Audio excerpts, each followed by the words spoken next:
Telugu audio Bible యెహోషువ గ్రంథము 17వ అధ్యాయము. మనష్షే యోసేపు పెద్ద కుమారుడు గనుక అతని గోత్రమునకు అనగా మనష్షే పెద్ద కుమారుడును గిలాదు దేశాధిపతియునైన మాకీరునకు చీట్ల వలన వంతు వచ్చెను. అతడు యుద్ధవీరుడైనందున అతనికి గిలాదును బాషానును వచ్చెను. మనష్షీయులలో మిగిలిన వారికి అనగా అబీయెజెరీయులకును హెలకీయులకును అస్రీయేలీయులకును షెకెమీయులకును హెపెరీయులకును షెమీదీయులకును వారి వారి వంశముల చొప్పున వంతు వచ్చెను.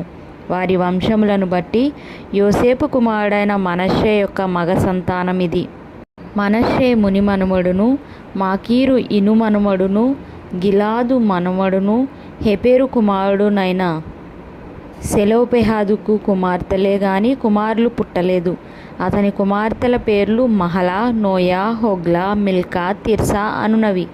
వారు యాజకుడైన ఎలియాజరు ఎదుటికిని నూను కుమారుడైన యెహోషువ ఎదుటికిని ప్రధానుల ఎదుటికిని వచ్చి, మా సహోదరుల మధ్య మాకు స్వాస్థ్యం ఇయ్యవలెనని యెహోవా మోషేకు ఆజ్ఞాపించెనని మనవి చేయగా, యెహోవా సెలవిచ్చినట్టు వారి తండ్రి యొక్క సహోదరుల మధ్య వారికి స్వాస్థ్యములిచ్చెను. కాబట్టి యొర్దాను అద్దరినున్న గిలాదు బాషానులు గాక మనష్షీయులకు 10 వంతులు హెచ్చుగా వచ్చెను.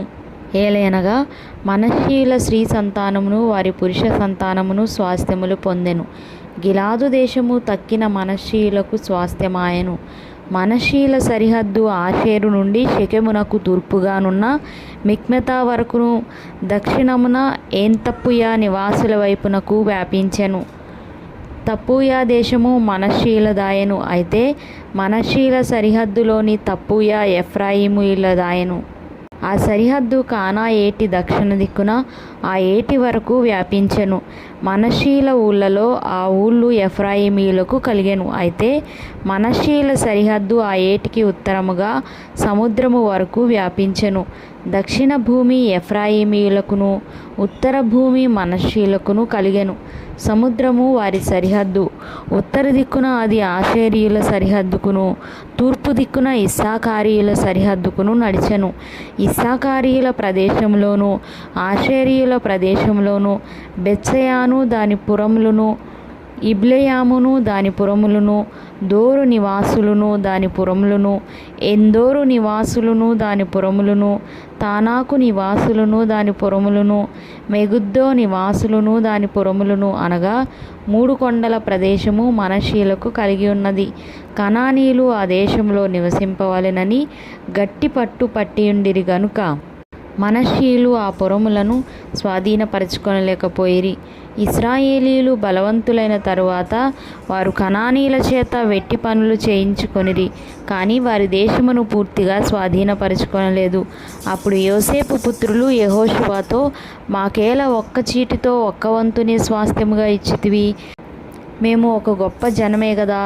ఇది వరకు యెహోవా మమ్మను దీవించెనని మనవి చేయగా, యెహోషువ, మీరు గొప్ప జనము గనుక ఎఫ్రాయిమీయుల యొక్క మన్యము మీకు ఇరుకుగానున్న ఎడల మీరు అడవికి పోయి అక్కడ పెరిజీయుల దేశంలోను రెఫాయీల దేశంలోను మీకు మీరే చెట్లు నరుక్కొనుడని వారితో చెప్పెను.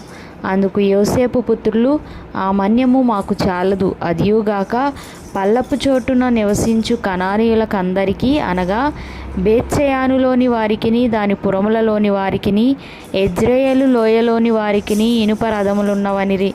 అప్పుడు యెహోషువ యోసేపు పుత్రులైన ఎఫ్రాయిమీయులను మనష్షీయులను చూచి, మీరు ఒక విస్తార జనము, మీకు అధిక బలము గలదు.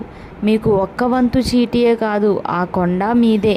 అది అరణ్యము గనుక మీరు దానిని నరకుడి. అప్పుడు ఆ ప్రదేశము మీదగును. కనానీయులకు ఇనుప రథములుండినను వారు బలవంతులయుండినను మీరు వారి దేశమును స్వాధీనపరచుకొనగలరనెను.